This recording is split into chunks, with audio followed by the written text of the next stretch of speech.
Hi, everybody. Kathy Tooley, CEO Tools for Success. Thanks for joining us. Curtain number 17 today. Why are bad teachers not getting fired? It seems like a logical question if you've listened to the past couple of videos we've had up the past couple of weeks where we talk about, quote, bad teachers in education, that it seems logical question is, well, if you know they're bad, why aren't you firing them? I've heard story after story of my friends of literally employees walking into being called into their supervisor's office and being fired on the spot, being walked to their desk, put things in their box and taken out. More than once in many different fields and facets of life. And matter of fact, many of you watching this video now could probably tell me if you know somebody or shoot, maybe it happened to you. In education, it just doesn't happen. It's not possible. Now, things have changed since there's been a rubric, but let me just walk you through by reading you an excerpt. To the person not in business, the solution of the question, why are bad teachers not getting fired, seems so easy. If an administrator knows that a teacher is not being effective, why don't they get fired? Or if year after year a teacher has students who do not perform well on state tests and everyone knows it, why doesn't the teacher get fired? It seems like such a duh question that so many of outside of education can't understand why it's happening. Well, let me walk you through a journey. The time that it takes to remove a bad teacher is a huge issue, which I'll talk about in just a second. The lack of continuity of any administrator to complete the removal of a bad teacher, the lack of an effective tool on how to measure bad, and the political fallout for removing them are why bad teachers aren't being removed. So let me walk you through what I mean by that. Typically, most teachers are evaluated once per semester. Now, I'm talking pre-rubric life. The states that have rubrics that teachers are measured under now has expedited the process. But even with a rubric, it's still probably minimally a semester, if not a year process. So I want you to remember, if you were truly ineffective in your job, they'd march your butt out today. Minimally, it's going to take me a semester, if not a year. And it's going to require an incredible amount of documentation. The second thing is it's often the lack of continuity of an administrator. So let's say hypothetically, if I had a teacher that was not being very effective, I put him on an improvement plan, and then I left at the end of the school year. The new administrator comes in and starts the process all over again. Because it's a new administrator who may not feel that way. The other issue is the political fallout. Remember a few curtains ago when I talked about teachers being members of the community? There can be huge fallouts on removing a teacher. So I want to tell you a story of a removal of a teacher I did as an administrator. It was a 3-year process, over 200 meetings, and a stack of documentation in a binder, I kid you not, this deep. I had to go to a hearing that lasted over 10 hours where I was grilled and had to defend why I was letting that teacher go. Most people in their sane mind, and even as I look back at it and think of it now, throw their hands up and say, I'm not messing with it. And so they don't. So why aren't teachers bad? Teachers being removed? Because of what I just said. It takes too long. The fallout is too painful. And for too long, we didn't have a tool to measure what bad was. Now, in many states, we do have a tool. So I will say that the timeline is much quicker. Much quicker. But I think it's also the other part is, if you've never been in a supervisory role where you have to let someone go, I'm going to ask you to turn this video off because you don't know what I'm talking about. I don't care who you are. If you have a heart that beats and a soul that exists, letting someone go is not easy, even if they're terrible. Now, I'm not talking illegal or immoral. That's easy. That is no problem.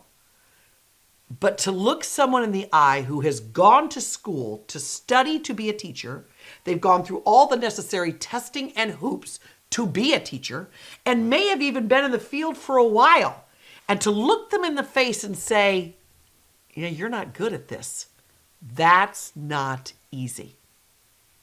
And so you take that part and then take a process that is already very muddy, very difficult, very time consuming, and it's exhausting. I want to read you just a list of when I was letting a teacher go, the meetings I needed to have. The teacher and an academic coach, the teacher and their department chair, the administrator and the academic coach, the administrator and the respective department chair, the administrator and the superintendent or designee, the teacher and the superintendent or designee, the teacher and the union representative, the administrator and the union representative, the teacher, the administrator and the union representative, the school board and the teacher, the school board and the administrator, the school board, the superintendent or designee, and the administrator. While I'm also trying to be an effective leader and manage a building. And so they just don't. They just don't. I know there are many teachers watching this video right now that are like, I've always wondered why they never have let so-and-so go. Hope this curtain has helped you understand it. Now, I also want to say this. I don't want to make it okay. I'm not saying that it's okay that bad teachers aren't removed. That's not at all what I'm saying. What I'm saying is I want you to understand that it's not as easy as most places outside of education where I get to walk in your building, grab you, and take you out. And then let me tell you the new dynamic that exists even since I wrote this book, and that's the teacher shortage. I have to decide as a teacher or as an administrator, is it better to have a bird I know or no one? Is it better to have that teacher who I know isn't the most effective, who I know doesn't really engage kids, who I know is failing way too many kids, who I know kids are not being successful in their classroom? Because if I let them go, there is no one.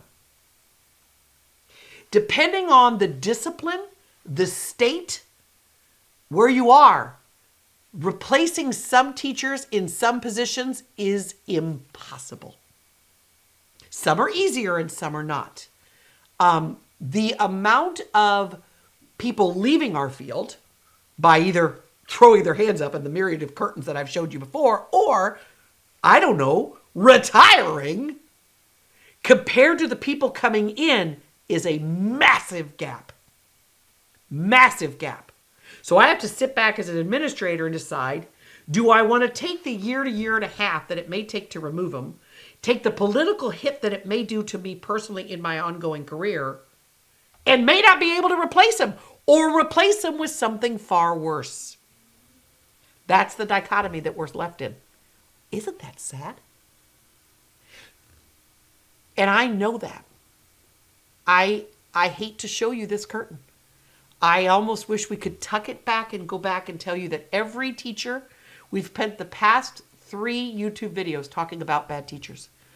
And I wish I could go back and tell you that every teacher's super and every teacher's great and that this doesn't really exist and that the problem is so easy to fix. But until we start respecting the field and until we start respecting the field in which people that graduate from high school want to actually go into it, ladies and gentlemen, this is going to get worse, not better. Worse, not better. And as I have young grandchildren that are going to head off to schools, I'm scared. I'm scared of who the educators will be for them, because I'm scared that bad ones will remain and the good ones will throw their hands up and leave. So I'm going to ask you that. Is it okay with you?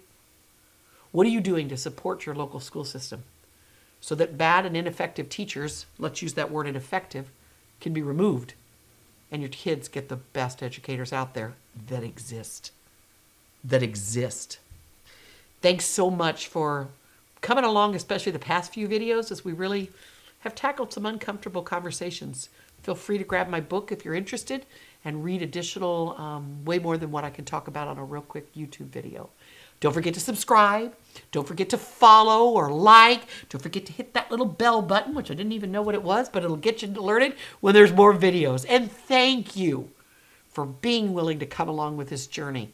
Just beginning to have the conversations, we're making changes. Have a great day, everybody.